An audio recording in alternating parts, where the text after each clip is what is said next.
Hello friends, welcome to my channel Power of Internet. My name is Karan and I will teach you about internet. So, what is internet and how internet works, why we are using internet and how internets look like. So, let's get started. जो हमारा जो पहला topic है वो है introduction to internet. ये study करने से पहला हम लोग ये वर्ड का मीनिंग अंडरस्टैंड कर लेते हैं. इंटरनेट को मैंने दो पार्ट में डिवाइड किया हूँ.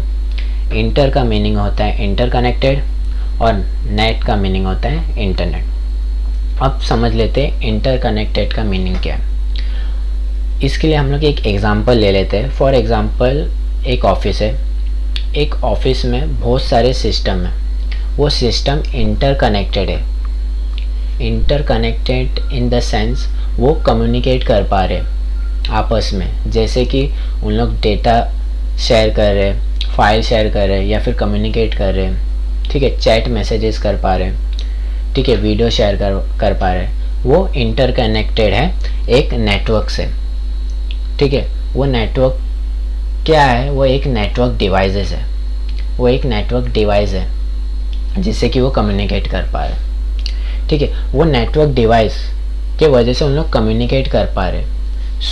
ये कम्युनिकेट करने का जो प्रोसेस है वो कैसे कर पा रहे? बिकॉज वो जो नेटवर्क डिवाइस है वो उन लोगों को इंटरनेट प्रोवाइड कर रहे हैं जिसके वजह से उन लोग इंटरकनेक्टेड है, कम्युनिकेट कर पा रहे हैं. यही होता है इंटरकनेक्टेड का मतलब, मीनिंग. और जो इंटरनेट के वजह से कम्युनिकेट कर पा रहे हैं वो है इंटरनेट. ये था इंटरनेट का मीनिंग. अब हम लोग चलेंगे नेक्स्ट टॉपिक में, वो है हिस्ट्री ऑफ इंटरनेट. अभी हम लोग समझ लिए कि इंटरनेट क्या होता है, इसका मीनिंग समझ लिए. अब हम लोग स्टडी करते हैं हिस्ट्री ऑफ इंटरनेट. इंटरनेट का हिस्ट्री क्या है, इंटरनेट को किसी ने बनाया है या फिर क्या है इंटरनेट. सबसे पहले मैं एक बात बताना चाहता हूँ आपको. जो इंटरनेट है वो किसी ने पहली बात बनाया नहीं है. हाँ, उसको यूज़ करने के लिए सर्विसेज बनाया गया है या फिर प्रोटोकॉल बनाया गया है जिससे कि हम लोग वो इंटरनेट को एक्सेस कर सकें. जो ARPANET है, ठीक है, एडवांस रिसर्च प्रोजेक्ट एजेंसी, इन लोग ने स्टार्ट किया था इंटरनेट एक्सेस करना इन 1969. ठीक है, उसके बाद क्या हुआ, इन 1983 ARPANET ने एक नेटवर्क प्रोटोकॉल स्विट बिल्ड किया या फिर डेवलप किया. उसका नाम था TCP/IP. TCP/IP एक प्रोटोकॉल है जिससे कि क्या होता है, एक यूज़र दूसरे यूज़र से कम्युनिकेट कर पाता है इन अ ईजी वे. ठीक है, उसके बाद इन 1985 नेशनल साइंस फाउंडेशन नेटवर्क ने भी एक डिज़ाइन क्रिएट किया, एक नेटवर्क क्रिएट किया जिससे कि क्या होता था, जो फॉर एग्जांपल एक डिपार्टमेंट है या फिर एक यूनिवर्सिटी है, जो भी अपना जो डेटा है वो वर्ल्ड वाइड वेब शेयर कर सके. ऐसा उन लोग ने एक नेटवर्क क्रिएट किया. उसके बाद क्या हुआ, ये जो इंटरनेट एक्सेस करने का जो भी प्रोटोकॉल था, जो भी सर्विस था, वो डेवलप होते गया. उसके बाद क्या हुआ, इन 1989 में एक ऐसा प्रोटोकॉल आया जिससे कि क्या होता था, जो वेबसाइट है वो दूसरे लोग भी, एक यूज़र का जो भी वेबसाइट है वो दूसरा यूज़र भी एक्सेस कर सकता है थ्रू द इंटरनेट. वो था HTTP protocol, hyper text transfer protocol. जिससे कि क्या होता था, फॉर एग्जांपल एक यूज़र का वेबसाइट है, वो सेम वेबसाइट एक दूसरा यूज़र एक्सेस कर पाता था बिकॉज ऑफ इंटरनेट. ठीक है, अब हम लोग स्टडी कर, ये थी हिस्ट्री ऑफ इंटरनेट. अब जो हम लोग स्टडी करेंगे वो है व्हाट इज़ इंटरनेट. इंटरनेट क्या है. जैसे कि मैंने आपको बताया, इंटरनेट किसी ने बनाया नहीं है. तो स्मॉल नेटवर्क्स और बड़े बड़े नेटवर्क टुगेदर मेक इंटरनेट. इसका एक एग्जांपल ले लेते हैं. जैसे कि यहाँ पे एक नेटवर्क है. ठीक है, ये नेटवर्क से बहुत सारे डिवाइसेस कनेक्टेड है। मेरी जो ड्राइंग है वो इतनी अच्छी नहीं है, तो प्लीज़ बुरा मत मानना।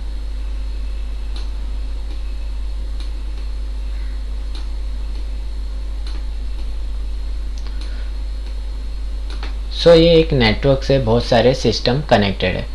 ये नेटवर्क से और एक नेटवर्क कनेक्टेड होगा, ये नेटवर्क से और डिवाइस कनेक्टेड हो गए।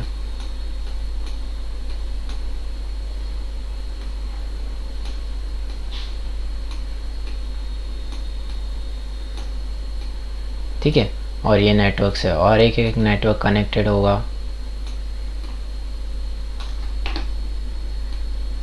इससे और डिवाइस कनेक्टेड हो गए।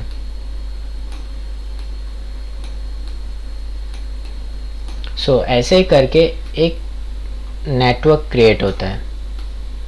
ठीक है, एक पर्टिकुलर एरिया में एक नेटवर्क क्रिएट होता है, स्मॉल स्मॉल नेटवर्क। ऐसे ही स्मॉल स्मॉल नेटवर्क्स और बड़े बड़े नेटवर्क ही बनाते हैं इंटरनेट को। इसका और एक एग्जांपल ले लेते हैं, जैसे कि फॉर एग्जांपल इंटरनेट है ना, एक बुक है। ठीक है, मतलब एक बहुत बड़ी चीज़ है। इंटरनेट फॉर एग्जांपल एक समुंदर है। ठीक है, अभी वो समुंदर है, अब मुझे एक जगह से दूसरे जगह जाने का है, तो वो समुंदर में तो मैं चल के तो नहीं जा सकता हूँ, चल के जाऊँगा तो डूब जाऊँगा। तो मैं क्या करता हूँ, एक बोर्ड यूज़ करता हूँ एक जगह से दूसरी जगह जाने के। बोर्ड क्या होगा, मेरा एक नेटवर्क होगा। ठीक है, नेटवर्क होगा।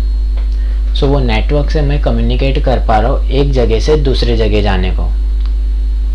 कहाँ पे, एक जगह से दूसरी जगह जाने को, थ्रू द इंटरनेट। ठीक है,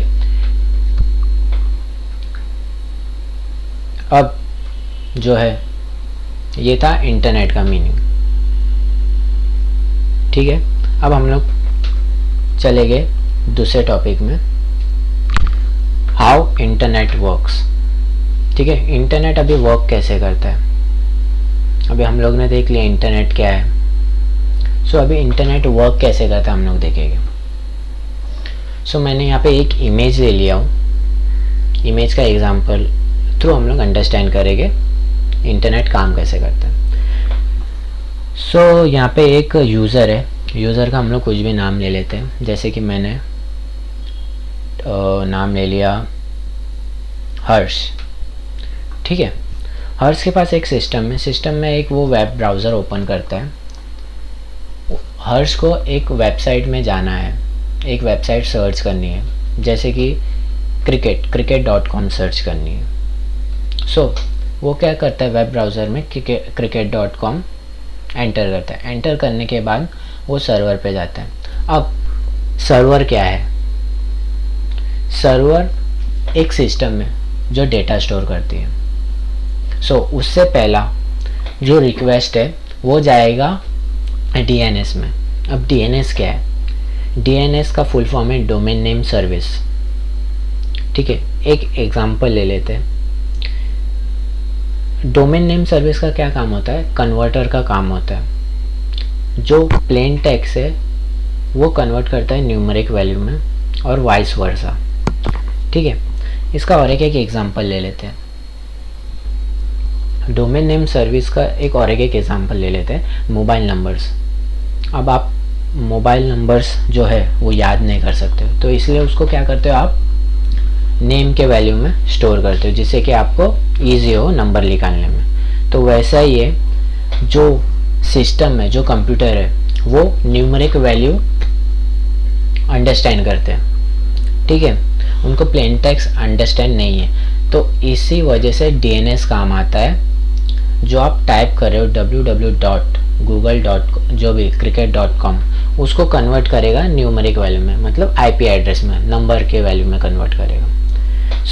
उसके बाद जो है DNS के बाद वो जाएगा डेटा सेंटर में। अब डेटा सेंटर क्या है, डेटा सेंटर के पास लार्ज नंबर ऑफ स्टोरेज रहता है डेटा का। उसके बाद वो जाएगा डेटा सेंटर में रिक्वेस्ट, वो रिक्वेस्ट चेक करेगा cricket.com। ठीक है, cricket.com चेक करने के बाद वो वापस आएगा सर्वर पर। सर्वर पे आने के बाद वो रिक्वेस्ट जाएगी हर्ष के पास। हर्ष के पास वो वेब ब्राउज़र पे डिस्प्ले होगा cricket.com। सो ऐसे ही इंटरनेट काम करता है। ठीक है, अब हम लोग समझ लें इंटरनेट कैसे काम करता है। अब उसके बाद हम लोग समझेंगे हम लोग इंटरनेट क्यों यूज़ करते हैं। इंटरनेट के वजह से जो भी पब्लिक थी उन लोगों का वर्क इजी हो गया है। ठीक है, उन लोग है ना, इंटरनेट के वजह से हम लोग कम्युनिकेशन कर सकते हैं, डेटा ट्रांसफ़र कर सकते हैं और एक्सेट्रा। सो कम्युनिकेशन के लिए हम लोग फॉर एग्ज़ाम्पल हम लोग सोशल मीडिया यूज़ कर सकते हैं। सोशल मीडिया एग्ज़ाम्पल्स ले सकते हैं, फेसबुक, व्हाट्सएप, इंस्टा। इससे हम लोग क्या कम्युनिकेट कर सकते हैं, फॉर एग्ज़ाम्पल टेक्स्ट मैसेजेस, ठीक है, वीडियो चैट्स, ये सब हम लोग कर सकते हैं। अब दूसरा पॉइंट था ईमेल्स। अब ईमेल्स क्या है, ईमेल्स है इलेक्ट्रॉनिक मेल्स। सो ईमेल्स पहले क्या होता था कि हमें किसी को लेटर देना है तो लेटर हम लोग पोस्ट करते थे, बाय फिजिकली वे होता था वो। और अभी टुडेज जनरेशन इज़ डिजिटल हो गया। सो पहले क्या होता था, हम लोग पोस्ट करते थे तो हम लोग ने पोस्ट किया, मेरे फ्रेंड को देना है, फॉर एग्ज़ाम्पल मुझे देना है दिल्ली में। सो मैं पोस्ट करूँगा, फिर वो ट्रैवल होगा, जाएगा दिल्ली में 1-2 दिन बाद, उसके बाद मुझे रिप्लाई आएगा। मतलब टाइम कंज्यूमिंग था, वो टाइम ज़्यादा लेता था। सो ईमेल क्या है, इलेक्ट्रॉनिक मेल, ये इंटरनेट के थ्रू काम करता है। इसमें क्या होता है, अभी समझो मुझे कोई लेटर सेंड करना है मेरे फ्रेंड को, तो मैं एक वेब ब्राउज़र यूज़ करूँगा, उसमें मैं टाइप करूँगा जीमेल, मेरा ईमेल जो भी है। सो उसके बाद मैं क्या करूँगा, मैं एक लेटर लिखूँगा और वो फॉरवर्ड करूँगा मेरे फ्रेंड को। जस्ट लेटर लिख के मैं अपने फ्रेंड को सेंड करूँगा, तो with in a second, with in a minute वो मेरे फ्रेंड के पास चले जाएगा और मुझे रिप्लाई भी आ जाएगा। उससे क्या होता है, जो ईमेल है उसमें से मैं वीडियोस भी कर सकता हूँ, वीडियो कॉन्फ्रेंसिंग भी कर सकता हूँ ईमेल के थ्रू। सो इससे क्या होता है, मेरा वर्क जो भी है, टाइम कंज्यूमिंग भी कम हो जाता है और वर्क भी जो है मेरा इजी हो जाता है। उसके बाद जो थर्ड पॉइंट है वो है एजुकेशन। सो जो इंटरनेट है ना, वो एजुकेशन में बहुत ही अच्छा इम्पैक्ट पड़ा है, क्योंकि उसके वजह से जो पीपल थे उन लोगों का सेल्फ इम्प्रूवमेंट अच्छा हुआ है, जिससे कि इंटरनेट के थ्रू ऑनलाइन डिग्री आ चुके हैं। ठीक है, ऑनलाइन क्लास आ चुका है, ऑनलाइन प्रोग्राम आ चुके हैं। ठीक है, ऑनलाइन क्लास है, ठीक है, ऑनलाइन वर्कशॉप है, ये सब आ चुके हैं आजकल ऑनलाइन। सो इसके वजह से क्या हुआ है, इम्प्रूवमेंट हो चुका है पीपल में। इसके वजह से जो भी स्टूडेंट्स है या फिर जो भी टीचर्स है, वो अपना नॉलेज शेयर करते हैं और प्लस नॉलेज गेन करते हैं। इसके इंटरनेट के थ्रू बहुत ही अच्छा हुआ है कि नॉलेज इम्प्रूवमेंट भी हो रहा है और नॉलेज गेन भी हो रहा है। सो इसके लिए हम लोग इंटरनेट यूज़ करते हैं। उसके बाद जो टॉपिक आता है, different between world wide web, को वेब भी बोला जाता है, एंड इंटरनेट। स्टूडेंट क्या समझते हैं या फिर जो आजकल के बच्चे लोग हैं, उन लोग समझते जो www वेब है और इंटरनेट एक ही है, बट ऐसा नहीं है। जो वेब है वो collection of information via internet, हम लोग इंफॉर्मेशन कलेक्ट करते थ्रू द इंटरनेट, वो है वेब। ठीक है, और इंटरनेट एक इंफ्रास्ट्रक्चर है। इसका मैं एग्जांपल देता हूँ।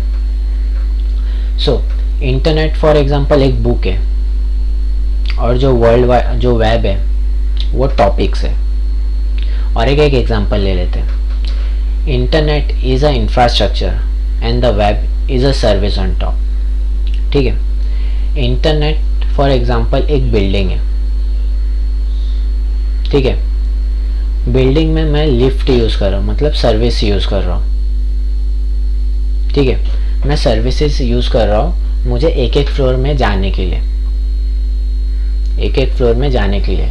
वेबसाइट में जाने के लिए मैं क्या यूज़ करता हूँ, सर्विसेज यूज़ करता हूँ। सो ये था आपका वेब और इंटरनेट में डिफरेंट। सो उसके बाद हम लोग नेक्स्ट टॉपिक पे चलेंगे, हाउ इंटरनेट्स लुक, इंटरनेट कैसे काम करता है या फिर इंटरनेट कैसे दिखता है। सो मैंने यहाँ पे एक इमेज ले लिया, इमेज के थ्रू अंडरस्टैंड करेंगे। अभी जैसे कि मैंने आपको बताया था, इंटरनेट एक ओशन है, एक सी है, बड़ा समुंदर है, जिसमें जो ये वर्ल्ड वाइड वेब है वो एक आइस माउंटेन है।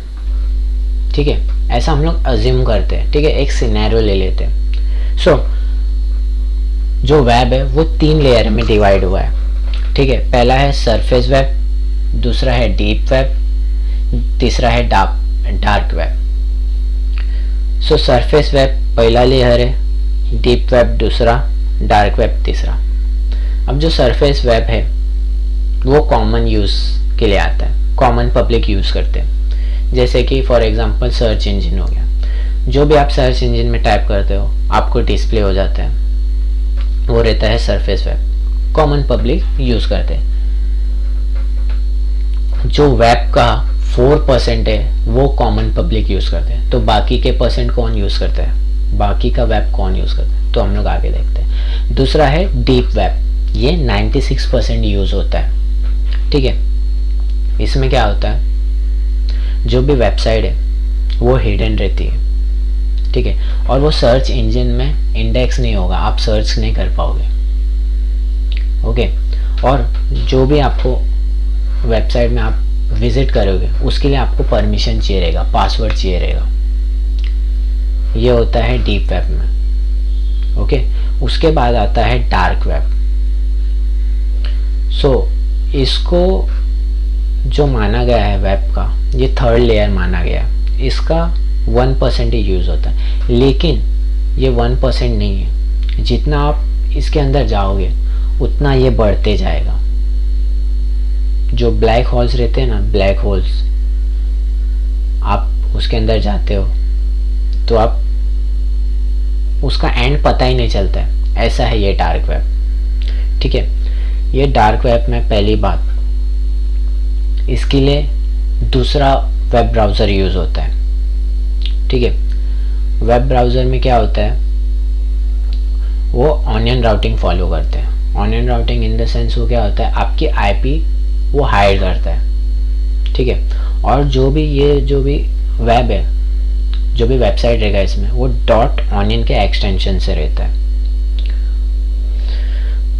ओके, और यहाँ पे जो भी है इलीगल एक्टिविटीज़ होते हैं, for example smuggling, gun selling, ठीक है, एक्सेट्रा, सब इलीगल एक्टिविटीज़ इस पे होते हैं डार्क वेब में। ओके, सो ऐसा इंटरनेट दिखता है। सो थैंक यू, आपने अपना टाइम दिया, मेरा वीडियो देखा, इसके लिए मैं थैंक यू बोलता हूँ आपको। ओके, बस आज के लिए इतना ही। आपको वीडियो अच्छा लगा तो प्लीज़ इसको सब्सक्राइब करना, लाइक करना, और कुछ भी क्वेरी या डाउट हुआ आपको प्लीज़ मुझे कमेंट करना। Thank you.